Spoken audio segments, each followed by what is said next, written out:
அனைவருக்கும் வணக்கம். நான் ஜோதிடர் தமிழரசன் பேசுகிறேன். இன்றைக்கி நம்ம இந்த பதிவில் பார்க்க போகிற தலைப்பு கோடீஸ்வர யோகத்தை கொடுக்கும் புதன் தசை. புதன் தசை பற்றி பார்க்க போகிறோம், சரிங்களா? அதுக்கு முன்னாடி இந்த சேனல் ஃபஸ்ட் டைம் பார்க்குறவங்களா இருந்தீங்கன்னா சப்ஸ்கிரைப் பண்ணிக்கோங்க, பெல் பட்டனை கிளிக் பண்ணிக்கோங்க, ஆளுங்கிற ஆப்ஷன் இருக்கும், அதையும் சூஸ் பண்ணிக்கோங்க. அப்போ தான் நாங்கள் போடுற பதிவுகள் எல்லாமே உங்களை வந்து சேரும். புதன் தசை 17 வருஷம் நடக்குங்க. புதன் தசை வந்து ஒரு மனுஷனோட வாழ்க்கையில் 17 வருஷம் தசை நடத்தும். இளமைக்குண்டான கிரகம் புதன். புத்திசாலித்தனத்துக்கு உண்டான பிளானட் புதன் தான். ஒருத்தருக்கு அறிவு இருக்கா இல்லையான்னு பார்க்குறதுன்னு புதனை வச்சு தான் நம்ம தெரிஞ்சுக்க முடியும். ஒருத்தர் கரெக்டாக சிந்திக்கிறாங்களா இல்லையான்னு பார்க்குறாங்க சந்திரன் வச்சு நம்ம சொல்ல முடியும். புதன் வந்து இளமைக்குண்டான கிரகம், அறிவுக்குண்டான கிரகம், புத்திசாலித்தனத்துக்கு உண்டான கிரகம், கல்விக்குண்டான கிரகமே புதன் தான்.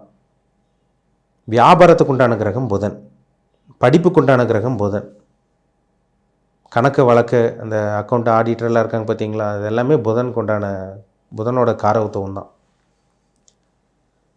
எல்லாத்துக்கும் புதன் தசை வந்துடாது. ஒரு சில பேர்த்துக்கு புதன் தசை நடுவில் வரும், ஒரு சில பேர் சின்ன வயசில் வரும், ஒரு சில பேர் கடைசி பகுதியில் வரும். அதுவும் இந்த பார்த்திங்கன்னா முக்கியமாக சொல்லணுன்னா, குறிப்பிட்டு சொல்லணுன்னா, புனர்பூசம், விசாகம், பூரட்டாதி, புனர்பூசம், விசாகம், பூரட்டாதி, அதாவது மிதுன ராசி வரும். அதே மாதிரி பார்த்திங்கன்னா உங்களுக்கு கடகராசியும் வந்துடும். உங்களுக்கு வந்து பார்த்திங்கன்னா உங்களுக்கு துலாம் ராசி, பூரட்டாதி வந்து பார்த்திங்கன்னா உங்களுக்கு பார்த்திங்கன்னா கும்பராசியில் இருக்கும். இதில் ராசி நட்சத்திரக்காரங்களுக்கு வந்து பார்த்திங்கன்னா கண்டிப்பாக புதன் தசை வரும். அந்த புதன் தசை சந்திச்சே தீருவாங்க.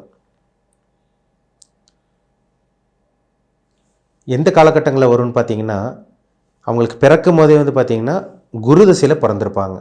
குரு தசை முடிஞ்சு ரெண்டாவது வந்து சனி தசை ஒரு 19 வருஷம் நடக்கும். அதுக்கப்புறம் 17 வருஷம் புதன் தசை நடக்கும்.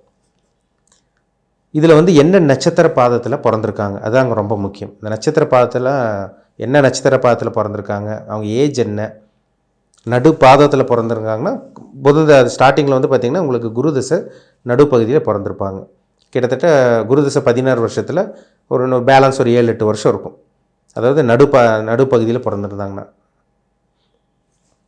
கரெக்டான ஏஜில் புதன் தசை வரும். உங்களுக்கு கிட்டத்தட்ட 19னா இங்கே ஒரு குரு தசை, இங்கே ஒரு 10-15 வருஷம்னு வச்சுட்டா கூட 30 வயசுக்கு மேலாம் கன்ஃபார்மாக இந்த 3 நட்சத்திரக்காரங்க, அதாவது புனர்பூசம், விசாகம், பூரட்டாதி நட்சத்திரக்காரங்க கண்டிப்பாக 30 வயசுக்கு மேலெல்லாம் கண்டிப்பாக புதன் தசையில் தான் இருப்பாங்க.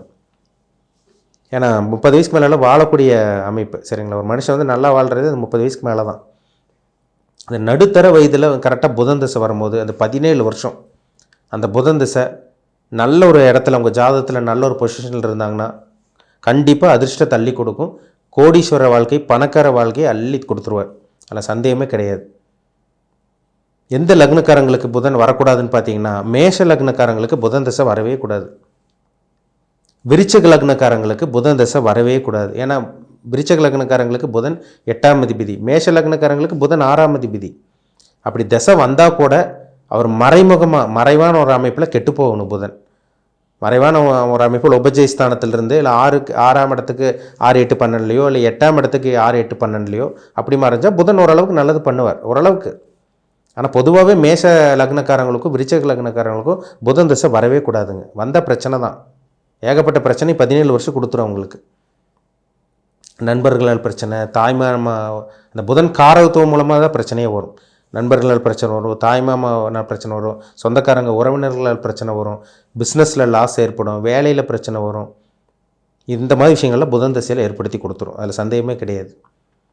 எந்தெந்த லக்னக்காரங்களுக்கு புதன் தசை வரணும்னு பார்த்தோம்னா, ரிஷப லக்னக்காரங்களுக்கு புதன் தசை வர்றது ரொம்ப நல்லது. ஏன்னா 2-5ஆம் அதிபதியாக புதன் வருவார். மிதுன லக்னக்காரங்களுக்கு புதன் லக்னாதிபதியாகவும் 4ஆம் அதிபதியாக வருவார். அது மிதுன லக்னக்காரங்களுக்கு புதன் வந்து பார்த்திங்கன்னா உங்களுக்கு லக்னாதிபதியாகவும் 4ஆம் அதிபதியாகவும் வந்துடுவார். கன்னி லக்னக்காரங்களுக்கு புதன் தசை வர்றது நல்லது. சிம்ம லக்னக்காரங்களுக்கும் புதன் தசை வர்றது நல்லது. துலாம் லக்னக்காரங்களுக்கும் புதன் தசை வர்றது நல்லது. அதே மாதிரி வந்து பார்த்திங்கன்னா உங்களுக்கு தனுசு கும்ப லக்னக்காரங்களுக்கும் புதன் தசை வர்றது நல்லது. மற்ற லக்னக்காரங்களுக்கெல்லாம் புதன் தசை வர்றது அவ்வளோ பெரிய ஒரு சூப்பர்னு சொல்லிட முடியாது. மேஷ லக்னத்துக்கும் விருச்சிக லக்னத்துக்கும் புதன் வரவே கூடாது. நான் சொன்ன இந்த லக்னம், அதாவது ரிஷபம், மிதுனம், சிம்மம், கன்னி, துலாம், மகரம், கும்பம், இந்த லக்னங்களுக்கு புதன் தசை வந்துச்சுன்னா அந்த புதன் நல்ல ஒரு பொசிஷனில், நல்ல ஒரு இடத்துல, நல்ல ஸ்தான பலம் பெற்று, குருவோட சேர்க்கை அல்லது சுக்கிரனோட சேர்க்கை, மேக்சிமம் புதன் சுக்கிரன் பக்கத்தில் தான் இருப்பாங்க. புதன் சுக்கிரனோட சேர்க்கை, உங்களுக்கு பாவ கிரகத்தோட தொடர்பு இல்லாமல் இருக்கணும். இப்போ புதன் சனியோட சேர்ந்துட்டாரு, புதன் ராகோட சேர்ந்துட்டாருன்னா அந்த புதன் திசையில் கோடீஸ்வர வாழ்க்கை கண்டிப்பாக வாழ முடியாது. அந்த புதன் வந்து கெட்டு போயிட்டாருன்னு அர்த்தம். அப்போ நல்லது செய்யக்கூடிய கிரகம் கெட்டுருச்சுன்னா அப்புறம் எப்படி உங்களுக்கு நல்லது பண்ணும்? கெட்டதான் பண்ணும், தடையாக இருக்கும், நினச்சதெல்லாம் நடக்காது, ஒரு போராட்டமான ஒரு வாழ்க்கையை வாழ்கிற மாதிரி வரும். இப்போ ரிஷபலக்னக்காரங்களுக்கு புதன் 2ஆம் அதிபதி 2ஆம் இடத்துலேயே இருக்காருன்னு வச்சுக்கோம், இல்லை 5ஆம் இடத்துல இருக்காருன்னு வச்சுக்கோம், அதாவது கன்னியில் இருக்காருன்னு வச்சுக்கோம். அந்த புதன் தசை அருமையாக இருக்கும், பணத்தை வாரி வழங்கும், நிறைய அதிர்ஷ்டத்தை பார்ப்பாங்க வாழ்க்கையில், அதிர்ஷ்டம் தேடி வரும், பணப்புழக்கம் அதிகமாக இருக்கும். சிம்ம லக்னக்காரங்களுக்கு 2ஆம் அதிபதி புதன், அவர் 2ஆம் இடத்துலேயே இருந்துட்டாருன்னா புதன் தசை சூப்பராக இருக்கும் அவங்களுக்கு. ஏன்னா புதன் உச்சம் பெறக்கூடிய ராசி கன்னி ராசி, புதன் ஆட்சி பெறக்கூடிய ராசி வந்து பார்த்திங்கன்னா மிதுன ராசி. அப்போ இந்த லக்னக்காரங்களுக்கெல்லாம் குறிப்பிட்டு சொல்லலாம், இந்த 7 லக்னம் சொன்ன பார்த்தீங்களா, இந்த 7 லக்னக்காரங்களுக்கு புதன் வர்றது அருமையாக இருக்கும். அதாவது ரிஷபம், மிதுனம், சிம்மம், கன்னி, துலாம், உங்களுக்கு வந்து பார்த்திங்கன்னா மகரம், கும்பம், இந்த லக்னக்காரங்களுக்கு புதன் வர்றது நல்ல ஒரு அமைப்பாக இருக்குங்க. அது உங்களுக்கு மகர லக்னக்காரங்களுக்கு வந்து புதன் அவர் வந்து பாகிஸ்தான் அதிபதியாக வருவார், 6ஆம் அதிபதியாக வருவார், அதிர்ஷ்டத்தையும் கொடுக்கும், கடனையும் கொடுக்கும். ஒரு சில பேர்லாம் பாருங்கள், பெரிய பணக்காரங்களாக இருந்தால் கூட கடன்லேயே வாழ்க்கையை ஓட்டுவாங்க, சொகுசாக இருப்பாங்க, எல்லா தேவைகளும் அவங்களுக்கு வாழ்க்கைக்கு தேவையான அத்தனை விஷயங்கள் அவங்களுக்கு கிடச்சிரும், அடிப்படையான விஷயங்கள் எல்லாமே இருக்கும், நல்ல ஒரு லக்ஸுரியான ஒரு சொகுசான வாழ்க்கையை வாழ்வாங்க, எந்த கஷ்டமும் இல்லாமல் இருப்பாங்க, ஆனால் கடனும் அவங்களுக்கு இருக்கும். இந்த மாதிரிலாம் பாருங்கள், இந்த இருக்கவங்களுக்கெல்லாம் கும்பலக்ன, அதாவது உங்களுக்கு மகர லக்னக்காரங்களாக இருப்பாங்க, கண்டிப்பாக இருப்பாங்க. ஏன்னா 6 9ஆம் அதிபதினா அவர் கடனும் கொடுக்குறாருன்னு அர்த்தம், அதிர்ஷ்டத்தையும் கொடுக்குறாருன்னு அர்த்தம். அந்த புதன் ஜாதகத்தில் நல்ல ஒரு பொசிஷனில் இருக்கணும், கெட்டு போகக்கூடாது. உங்கள் ஜாதகத்தில் புதன் எங்கே இருக்காருன்னு பாருங்கள், அதாங்க ரொம்ப முக்கியம். புதன் தசை வந்துருச்சுனாலே அந்த இளமையான தோற்றம், ஒரு சில பேரில் 30 வயசுக்கு மேலே ஆனால் கூட அவங்களுக்கு 30 வயசான்னு சொல்ல முடியாது அவங்களால. 25 22 வயசு மாதிரி தான் தெரியும் அவங்களுக்கு, அடுத்தவங்களுக்கு பார்வையே அப்படி தான் இருக்கும், வயசு கம்மியாக காமிக்க. ஏன்னா இளமைக்கு உண்டான பிளானட் புதன், அறிவுக்கு உண்டான பிளானட் புதன், வியாபார தந்திரம் எல்லாம் தெரிஞ்சு வச்சுருப்பாங்க. அந்த புதன் தசை வந்துட்டாலும் அந்த வியாபார தந்திரம் தெரிஞ்சு வச்சுருப்பாங்க. ஏன்னா புதனே வியாபாரத்துக்கு உண்டான பிளானெட்டு புதன் தான். ஒரு சில பேர்லாம் பாருங்கள், புதன் தசை வந்தாலே வியாபார பிஸ்னஸில் இறங்கிடுவாங்க மேக்ஸிமம். ஒன்றா வந்து ஐடி ஃபீல்டு, ஏன்னா கம்ப்யூட்டருக்கு உண்டான கிரகமே புதன் தான். ஒன்றா ஐடி ஃபீல்டில் இருப்பாங்க, இல்லைன்னா ஆடிட்டராக இருப்பாங்க, இல்லைன்னா பிஸ்னஸ், இந்த ஸ்டேஷ்னரி ஷாப் வைக்கிறது, இல்லை வேறு ஏதோ பிஸ்னஸ் பண்ணுறது, கொடுக்கல் வாங்கல் பிஸ்னஸ் பண்ணுறது, பேசி பிழைக்கக்கூடிய பிஸ்னஸ் தொழில் எல்லாமே புதன் தான்.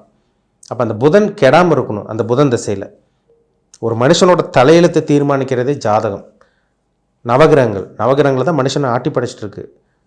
இப்போ ஜாதகத்தில் புதன் கெடாமல் இருந்துச்சுன்னா, நான் சொன்ன அந்த புனர்பூசம், விசாகம், புரட்டாதி நட்சத்திரக்காரங்க நீங்கள் கொடுத்து வச்சவங்கன்னு அர்த்தம், அதில் சந்தேகமே கிடையாது. ஜாதகத்தில் புதன் எப்படி இருக்காரு பாருங்கள், உங்களுக்கு சாதகமாக இருக்கா பாதகமாக இருக்கா, வரக்கூடிய புதன் தசை எப்படி இருக்கும், 30 வயசுக்கு மேலே உங்கள் லைஃப் எப்படி இருக்கும், மாறுமா மாறாதா, அந்த புதன் வந்து உங்களுக்கு வந்து நன்மை செய்யக்கூடிய கிரகமாக தீமை செய்யக்கூடிய கிரகமாக பாருங்கள், அது ரொம்ப ரொம்ப முக்கியம். மீண்டும் அடுத்த பதிவில் சந்திக்கும் வரை உங்களிடமிருந்து விடைபெறுவது உங்கள் ஜோதிடர் தமிழரசன். இந்த சேனல் பிடிச்சிருந்தா உங்கள் நண்பருக்கும் உறவினருக்கும் ஷேர் பண்ணுங்கள், லைக் பண்ணுங்கள், சப்ஸ்கிரைப் பண்ணுங்கள், பெல் பட்டனை கிளிக் பண்ணிக்கோங்க, ஆளுங்கிற ஆப்ஷன் இருக்கும், அதையும் சூஸ் பண்ணிக்கோங்க. அப்போ தான் நாங்கள் போடுற பதிவுகள் எல்லாமே உங்களை வந்து சேரும். நன்றி, வணக்கம்.